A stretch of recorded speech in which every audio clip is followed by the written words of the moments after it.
Jesus lava os pés aos seus discípulos. Registro bíblico que está no capítulo 13 de João, do versículo 1 em diante, passamos a ler. Ora, antes da festa da Páscoa, sabendo Jesus que já era chegada a hora de passar deste mundo para o Pai, como havia amado os seus que estavam no mundo, amou-os até ao fim. E acabada a ceia, tendo já o diabo posto no coração de Judas Iscariotes, filho de Simão, que o traísse, Jesus, sabendo que o Pai tinha depositado nas suas mãos todas as coisas, e que havia saído de Deus e que ia para Deus, levantou-se da ceia, tirou as vestes e, tomando uma toalha, cingiu-se. Depois, pôs água numa bacia e começou a lavar os pés aos discípulos e a enxugar-lhes com a toalha com que estava cingido. Aproximou-se, pois, de Simão Pedro, que lhe disse: Senhor, tu lavas-me os pés a mim? Jesus respondeu e disse-lhe: O que eu faço não o sabes tu agora, mas tu o saberás depois. Disse-lhe Pedro: Nunca me lavarás os pés. Respondeu-lhe Jesus: Se eu te não lavar, não tens parte comigo. Disse-lhe Simão Pedro: Senhor, não só os meus pés, mas também as mãos e a cabeça. Disse-lhe Jesus: Aquele que está lavado não necessita de lavar senão os pés, pois no mais todo está limpo. Ora, vós estáis limpos, mas não todos, porque bem sabia ele quem o havia de trair. Por isso disse: Nem todos estáis limpos. Depois que lhes lavou os pés e tomou as suas vestes e se assentou outra vez à mesa, disse-lhes: Entendeis o que vos tenho feito?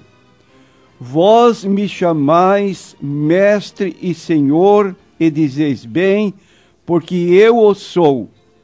Ora, se eu, senhor e mestre, vos lavei os pés, vós deveis também lavar os pés uns aos outros. Porque eu vos dei o exemplo para que, como eu vos fiz, façais vós também. Na verdade vos digo que não é o servo maior do que o seu senhor, nem o enviado maior do que aquele que o enviou. Se sabeis estas coisas, bem-aventurados sois se as fizerdes. Tenho lido no Evangelho segundo João, capítulo 13, dos versículos 1 ao 17. Prezados ouvintes, este ato comovente de Jesus haver lavado os pés dos discípulos teve lugar na última noite da sua vida terrena. Seria uma quinta-feira. Ele assim teve lugar ou oportunidade para exemplificar e instruir seus discípulos em 3 assuntos que passamos a expor. Primeiro, para demonstrar a seus discípulos quanto os amava. Segundo, para prefigurar o sacrifício de si mesmo na cruz.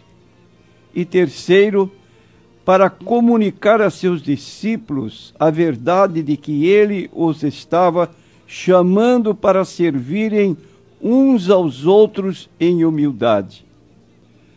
Temos que notar, através da Bíblia Sagrada, que entre os discípulos havia um tipo de disputa sobre qual deles era o maior. Então, algumas vezes encontramos nos evangelhos os discípulos questionando a primazia sobre qual deles era maior. Um exemplo, para não citar todos, está no capítulo 20 de Mateus, versículos 20 a 27, diz o texto: então se aproximou dele, de Jesus, a mãe dos filhos de Zebedeu, com seus filhos, adorando-o e fazendo-lhe um pedido. E ele lhes diz: que queres? Ela respondeu: dize que estes meus 2 filhos se assentem, um à tua direita e outro à tua esquerda, no teu reino. Jesus, porém, respondendo, disse: não sabeis o que pedis. Podeis vós beber o cálice que eu hei de beber e ser batizados com o batismo com que eu sou batizado? Dizem-lhe eles: podemos. E diz-lhes ele: na verdade bebereis o meu cálice, mas o assentar-se à minha direita ou à minha esquerda não me pertence dá-lo, mas é para aqueles para quem meu Pai o tem preparado. E quando os 10 ouviram isso, indignaram-se contra os 2 irmãos.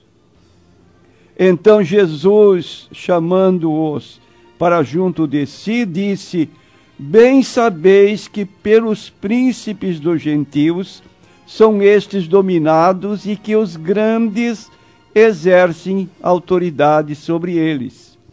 Não será assim entre vós, mas todo aquele que quiser entre vós fazer-se grande, que seja vosso serviçal.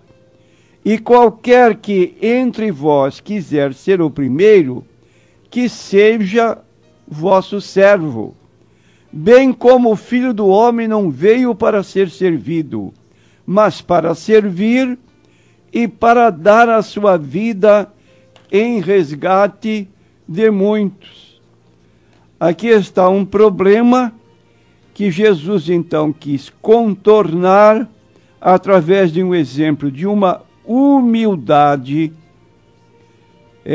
como dissemos, comovente, tomando o lugar do escravo, que ao chegar a visita, ele procedia da maneira como Jesus procedeu junto aos seus discípulos.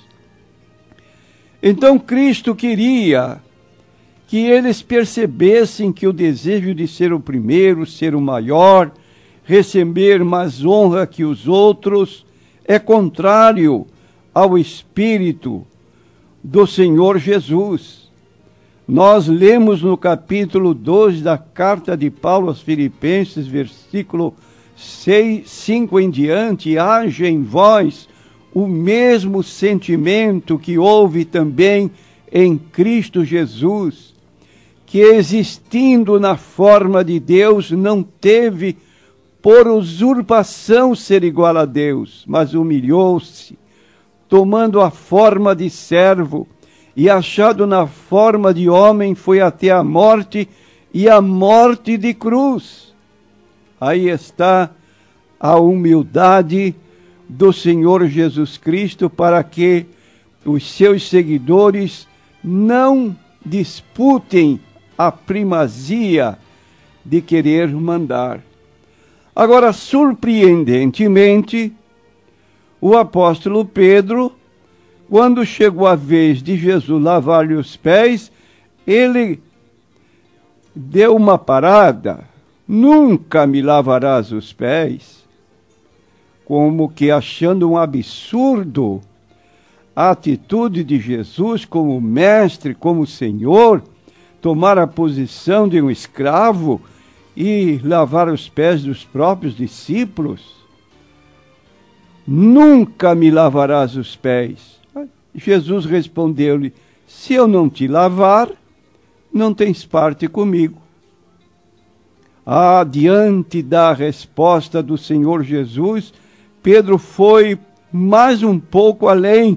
Senhor, não só os meus pés, mas também as mãos e a cabeça. Ora, como podemos entender essa situação de, a princípio, ele recusar, e depois, quando Jesus diz, se eu não te lavar, não tens parte comigo, ele queria que não somente os pés, mas todo o corpo fosse lavar, porque Jesus disse, se eu não te lavar, não tens parte comigo. Aí a resposta de Jesus foi, aquele que está lavado não necessita de lavar senão os pés, no mais está limpo. Como se entendem estas palavras do Senhor Jesus Cristo? Houve uma aplicação literal do próprio Jesus lavando os pés dos discípulos. Mas quando Pedro objetou, nunca me lavarás os pés, Jesus fez sentir a Pedro que se ele não permitisse que ele lavasse os seus pés, ele não teria parte e comunhão com ele. E Jesus queria manter essa comunhão. Aliás, Pedro queria manter essa comunhão com o Senhor Jesus e por isso expressou que queria mais do que apenas os pés. Bom, aí existe uma aplicabilidade espiritual.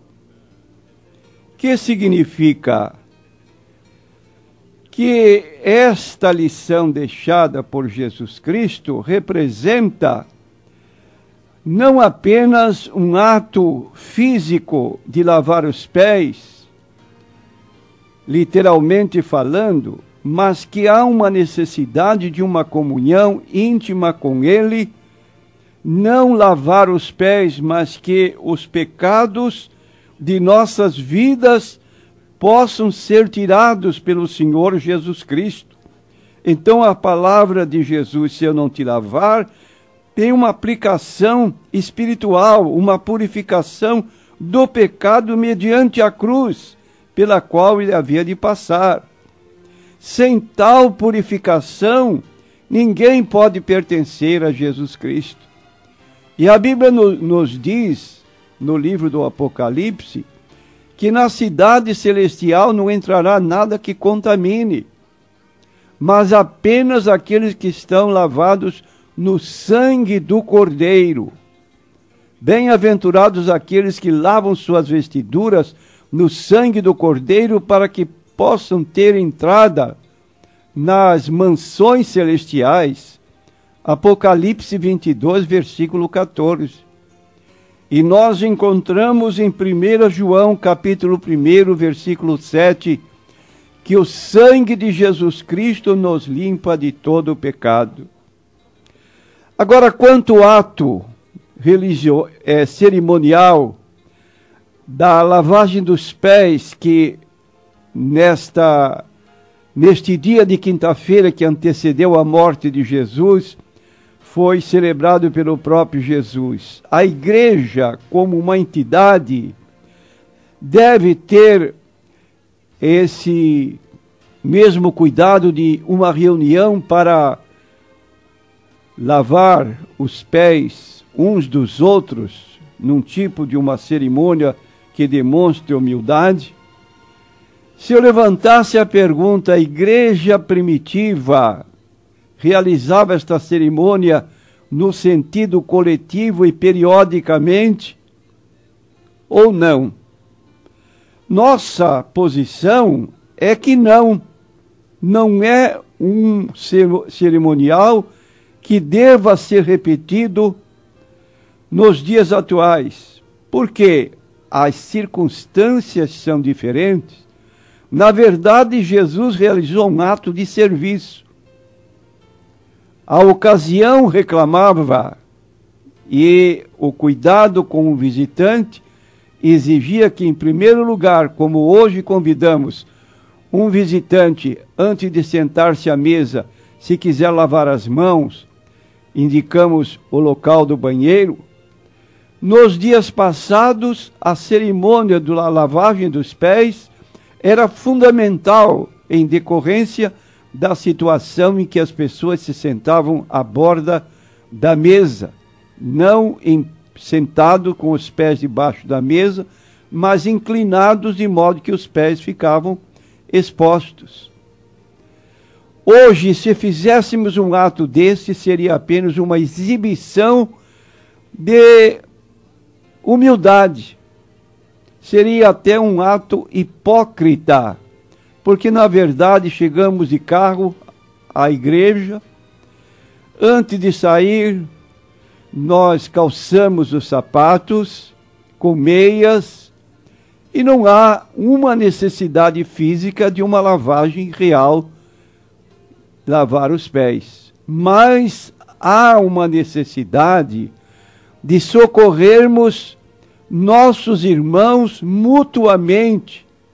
Mormente, se uma pessoa, por exemplo, não tem familiares, está em casa, precisa de cuidados higiênicos, e alguém se oferece para fazer esse trabalho, essa pessoa está lavando os pés do seu irmão num ato de humildade igual ao praticado pelo Senhor Jesus Cristo. O apóstolo Paulo, em 1 Timóteo, capítulo 5, e versículo 10, ele levanta o problema das viúvas que poderiam ser sustentadas pela igreja e que elas tivessem, então, qualificações pelas quais lhes desse esse direito. Então, diz aqui no capítulo 5 de 1 Timóteo, versículo 10, o seguinte: mas não admitas as viúvas mais novas, porque quando se tornam levianas contra Cristo, querem casar-se tendo já a sua condenação por haverem aniquilado a primeira fé. E, dando as qualificações, nunca seja inscrita viúva com menos de 60 anos, e só que tenha sido mulher de um marido, tendo testemunho de boas obras, se criou os filhos, se exercitou hospitalidade, se lavou os pés aos santos, se socorreu os aflitos, se praticou toda boa obra. Então, aqui entre as qualificações da mulher viúva, que poderia ser assistida pela igreja, se qualifica: se lavou os pés aos santos, significando que não era um costume feito habitualmente, porque se eu fosse, não daria margem para distinguir uma de outra, porque todas coletivamente teriam lavado os pés um dos outros. Mas aqui distingue uma viúva que teve esse particular trabalho de lavar os pés aos santos, ou seja, exerceu a mesma atividade humilde que o Senhor Jesus Cristo.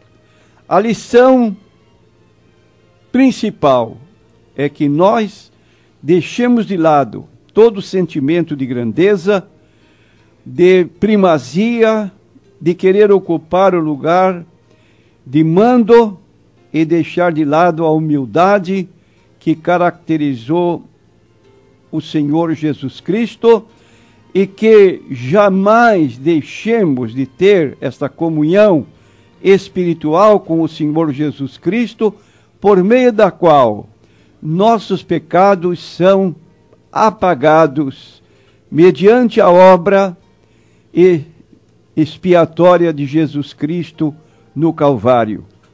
1 João capítulo 12, versículo 1: Meus filhinhos, estas coisas vos escrevo para que não pequeis.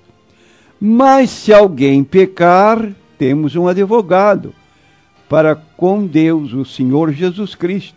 Ele é a propiciação pelos nossos pecados, diz o versículo 2. não só pelos nossos, mas também pelos de todo mundo. Ou seja, potencialmente, todos que se chegam a Jesus, que o recebem como Salvador e Senhor, mantêm comunhão com Ele, e o sangue de Jesus Cristo nos limpa de todo pecado. Que nós digamos nesse particular, como disse Pedro: Senhor, eu quero ter comunhão contigo, lava-me, não apenas meus pés, mas também minhas mãos e minha cabeça. Embora saibamos que quem está limpo, basta apenas lavar os pés. Amém.